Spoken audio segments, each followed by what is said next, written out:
Hey there, just got home from watching the movie Up by Pixar. I just wanted to say, I thought it was a really good film, really well done. Recently I've seen Up, and I've also seen Star Trek, and I liked it better than Star Trek. I thought it eked out a little bit higher for me on Star Trek. Which, I mean, if anyone sees Star Trek, they can understand where I'm rating it from, because I thought Star Trek was really good too. So yeah, Up. I liked how the old man character, Fredrickson or whatever, they didn't make him really one dimensional, and a lot of backstory went into him and why he's the grumpy person he is. It's really good.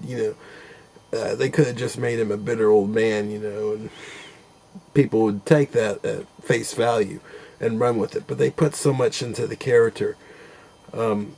Everything just clicked for me in that movie. I thought it was really good. I liked the jokes that came back. These don't mean anything to you, but the squirrel joke was really funny. The small mailman joke was really funny. A lot of stuff just came back to the end, and they played it out. I love running gags that actually have a point and actually go somewhere. Doug, the dog that you probably seen in the ads, very hilarious character. I saw that it sounded like Brian Regan, the comedian, to me, but on the credits I saw that it was, I think it said Rob Peterson. So whoever that was did a great job with the voice of the dog, Doug, who has a collar that allows him to talk, as you see in the movie. Just really funny character. Dogs, the whole idea of a dog or multiple dogs talking is just so much there to work with, Then they really, I liked where they went with that too. It was really some funny scenes they got out of those tricks. It's just priceless.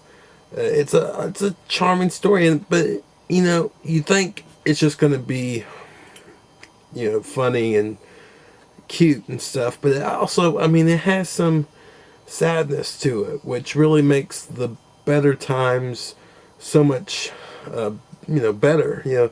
A lot of, you'll see a lot of family films get into this, stuck set where it's just not a roller coaster at all. It's just a merry-go-round.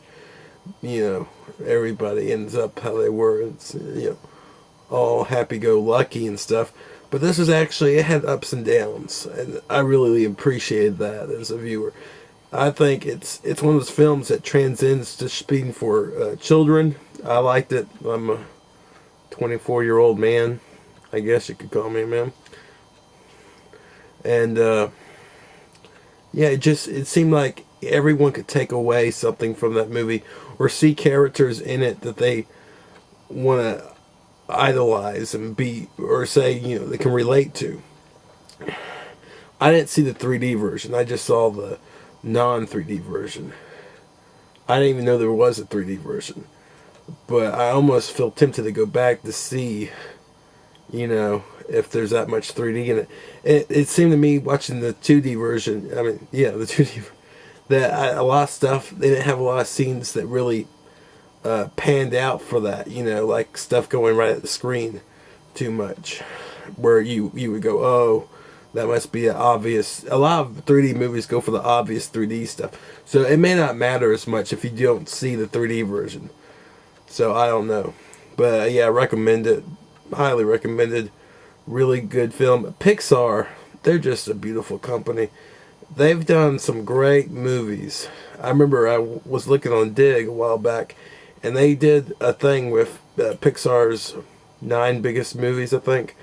And they showed how they stack up against some great franchises. Rating wise and money wise. Their average film makes 500,000 million. It's crazy. They beat out. They were doing much better than the whole James Bond franchise, which I saw in this little image, and that's like 23 films. That's crazy. That's just crazy. That'd be that good. And, so young still. So my credit goes to them. They really know what they're doing. So yeah, Up, highly recommended. Good movie. And I don't know, I just saw it, so there's a lot of highness to that, where you don't want to say anything too crazy. But I mean, I don't remember any part I didn't actually like, so I would have to give it a perfect 10.